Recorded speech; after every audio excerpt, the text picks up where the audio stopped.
Hey guys, welcome back to the channel, and it is episode 2 of Small English Businesses.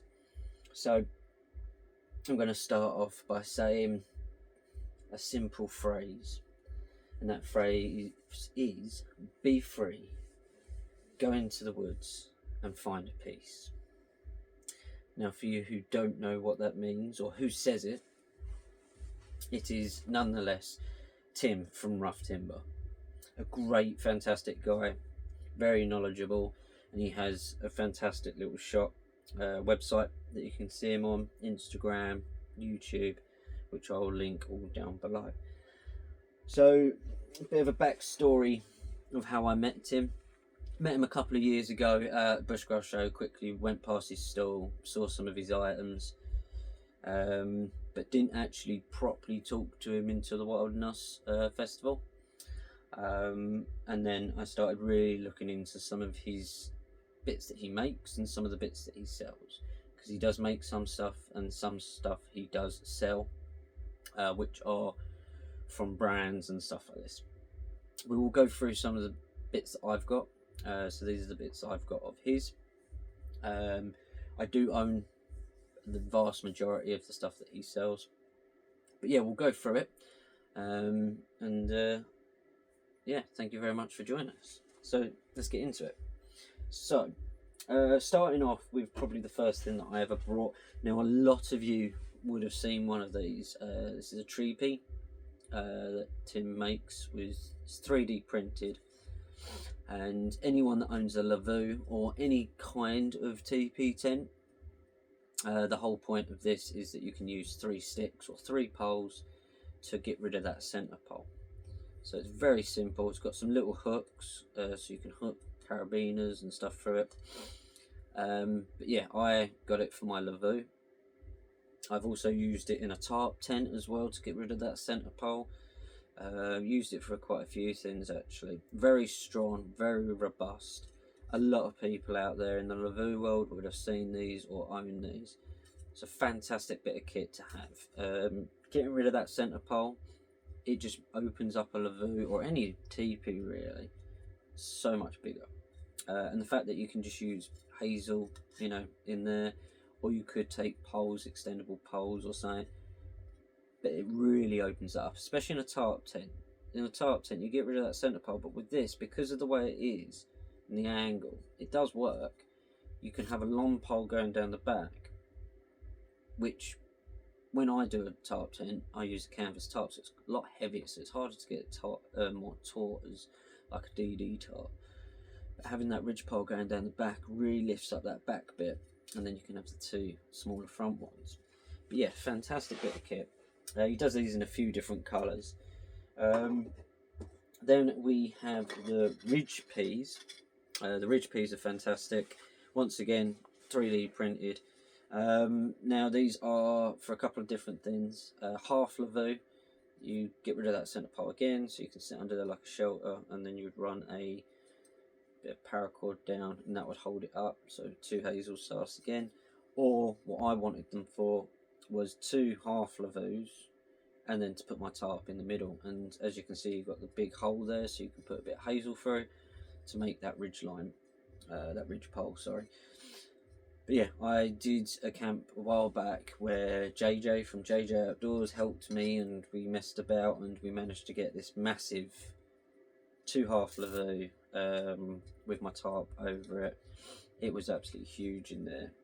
And yeah, we just used hazel poles, a bit of cordage, and it was fantastic. But these can be used for other things as well. One of probably the main things that I use is the shroom and stipe. I've got an orange and a green. That one's missing the middle bit. Don't know what I've done with that. That one's got the middle bit. So the whole point of the shroom and stipe, get it right in a minute.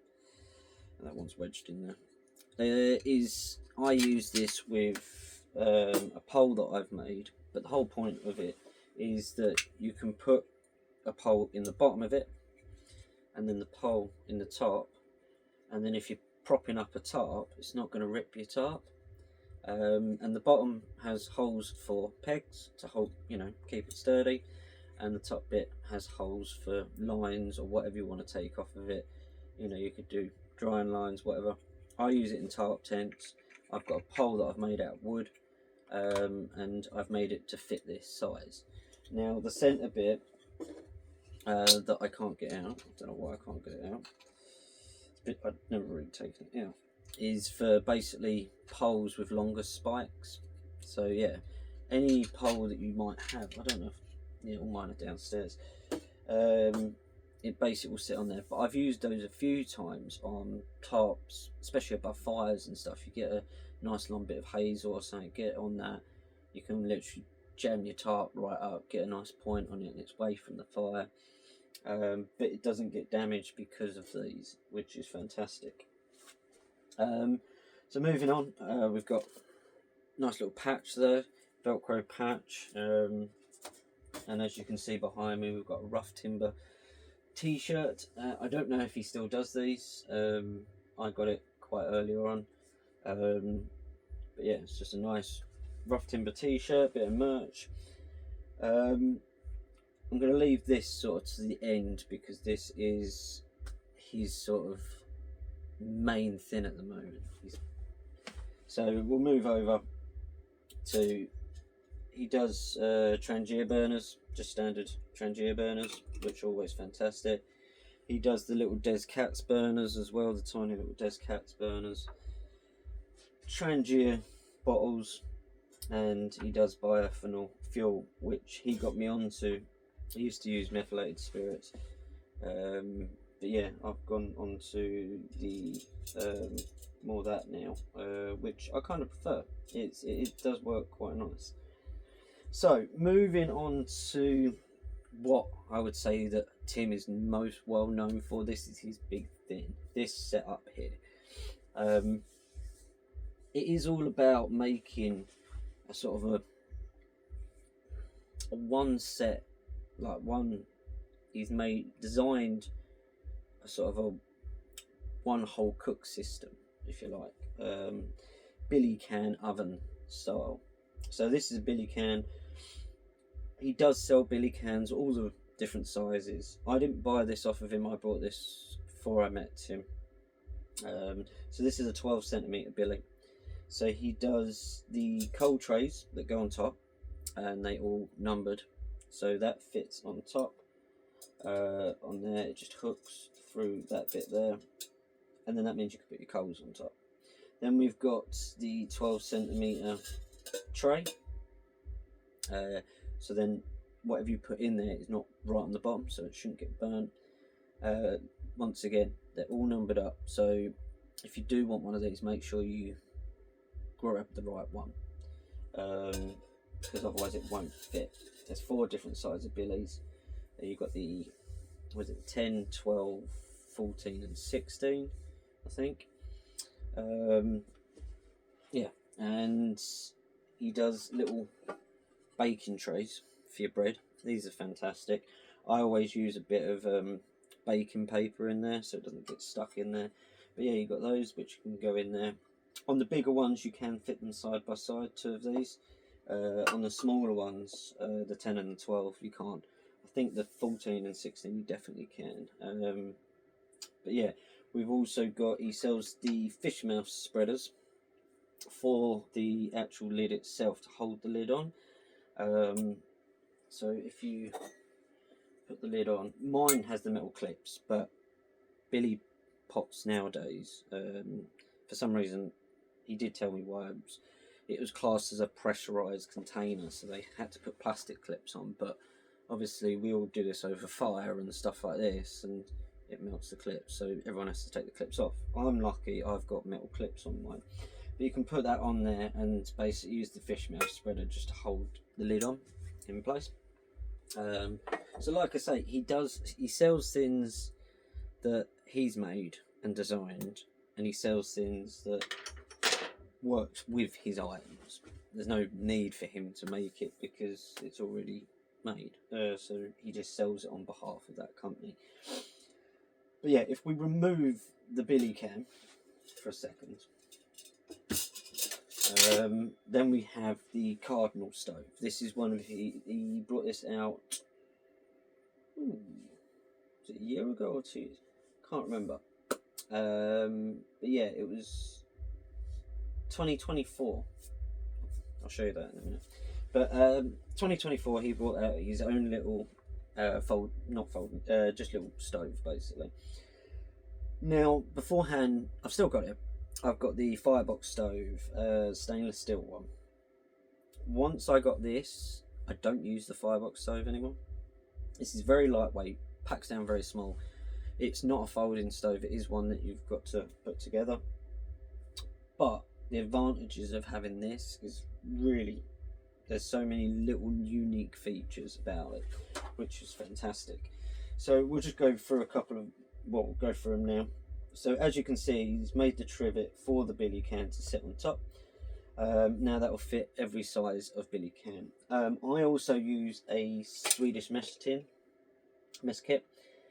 I found out that a size 14 tray fits in that perfectly, and you can fit two of these side by side in that, and that will also fit on top.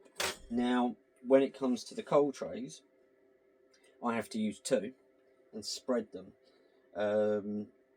So I put one either side. It's not designed for it, but it works. Yeah, and it is fantastic that sits on there. It's silly little things. You can do pizzas, you can do all sorts of things, bread, you know. But one thing I tend to do a lot is I'll just shove a sausage roll in there. You know, 5 minutes over a Trangia burner, and it's lovely and warm, and it's a perfect little snack to have before bed, you know. But yeah, there's lots of things you can do. You can cook a joint of meat in there. You've got, just treat it like any other oven that you would have basically. So obviously the trivets can come off. We have the grill as well, grill plate. I haven't really used the grill plate. I tend to use it mostly with my other stuff. So the grill plate goes on, that's on there. The trivets do have little hooks, and the reason for that is so that you can get in there. It's got a little hook there, and you can lift that off when it's boiling hot, so you don't burn your fingers. See, little things like that is what he's come up with. These holes, another thing, they're designed for pegs. If you forget these, or you forget whatever, shove a few pegs in, you still can put your pot on there. In here we have, obviously you can use it as a twig stove, or you can use it with a Trangia burner, a Descat's burner, or the burner that comes, you know, the ex-military Trangia burner. And how you do that is, let me just turn that, is you have 3 different levels. So the bottom level is made for the ex-military one, middle is made for the standard, and the top one is made for the Descat's. He's worked out the perfect height that these burners need to be at for the most efficient burn basically. So they just literally slide in and out. And like I said, you can use it as a twig stove as well. Packs away really nice and small, very lightweight. You don't even notice it's in your bag. He did get the lovely Scott from Thornhill Ultra Heavy to make these pouches for them. And these are very nice pouches. Something that's going to last forever. You know, thick canvas, leather. They're lovely. But that all folds up and goes in there. With the bigger cans, like the 14 and 16, I know it definitely does it with the 16. You can fit the Cardinal stove, you know, your Trangia burner, that, and these, and everything else that you need in that pot. And that's what's great, because then you can just carry that pot. You've got a pot, you've got an oven, you've got, you know, you can use these as a frying pan, can't you? It's all these little things all in one unit. He also now does chopping boards that fit inside here. Mini chopping boards, all different sizes depending on the size of the billy can. And they perfectly fit inside that.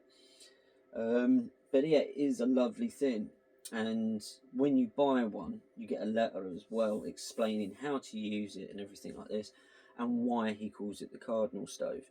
Now the cardinal stove, it's all sort of around the cardinal bird, and there is a lovely story behind why he called it this and everything like that.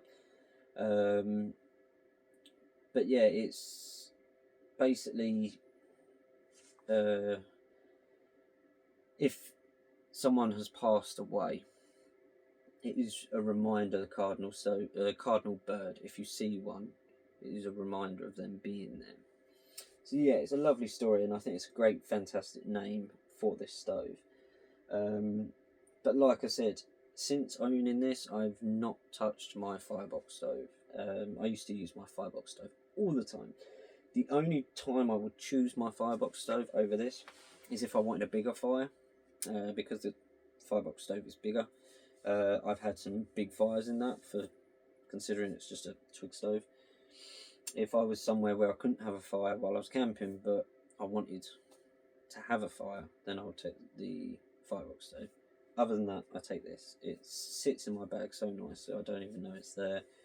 The firebox stove is quite heavy. But yeah, that is everything I own of Tim's. It is amazing quality gear. He's a very nice guy as well. He's always coming up with new ideas, and yeah, it is fantastic. I lie. There is another thing that I own of his. This is the trouble with me. I from my last episode, I actually found other stuff that I didn't put in the last episode. I'm forever doing stuff. So we got a lovely pouch, leather pouch, made by EC Woodland, Ed at EC Woodland Craft, and this is his tripod. So literally 3 bits of hazel, and you've got yourself a lovely tripod. Nice and easy. You don't need to do any knots, either for cooking, holding a lantern. This is thick steel. You know, that is not going to break anytime soon. And then we've got a nice little pouch, which comes these. So when you buy this, you get this chain with it. If you want the pouches, they're separate. But yeah, it's just a nice chain with a carabiner, so then you can use it for handing your pot or whatever. Yeah, nearly forgot that. Like I say, I'm the worst. I go round. I found a couple more bits from the lovely James Sussex Outdoors hiding away, and I was like, didn't put it in my last video. But yeah, this is the stuff I've got from Tim. Tim is a fantastic guy. He will be at the Bushcraft show. I know that because I'm going to be with him. So if you're interested in any of these items, come and see us at the Bushcraft show, and yeah, we'll show you all the items that he's got. He's got some other things as well, like reflector ovens that he's made, and a few other bits and bobs as well. But he is a very nice guy. He's a fantastic guy. He's gave me stuff in the past. I've gave him stuff. We're really good friends. I'm glad to have a friend like him. But he makes some great gadgets, and he has great knowledge as well. But yeah, this system is a lovely little system to own. If you own a billy can, then why not expand what it can do? It's not just a pot. You can now turn it into an oven. Which, you know, if you're backpacking or something like this, you're not going to want to take a Dutch oven with you. These are fantastic. Like I said, you can do anything in them. Tim has done a joint of meat, beefing one of his before. If you check out his YouTube, which I will leave in the description below, there is plenty of videos and stuff, even of him cooking a joint of beef. At the end of the day, it's whatever you come up with, give it a go. It's a bit of experimenting, isn't it? I've done all sorts of things. I've done bread, done pizzas, I've done croissants, you know, like you get the dough at the supermarket that's ready to go, you just got to roll it. That's another fantastic little one to do. Cookies, all sorts of things. Kids love it as well, especially when you're camping, because you don't really think that you can cook oven style sort of stuff. Yeah, you're limited on size, don't get me wrong, but if you're backpacking and you want to have a nice warm pie or something like that, it's a really nice thing to have. But yeah, definitely check out his website.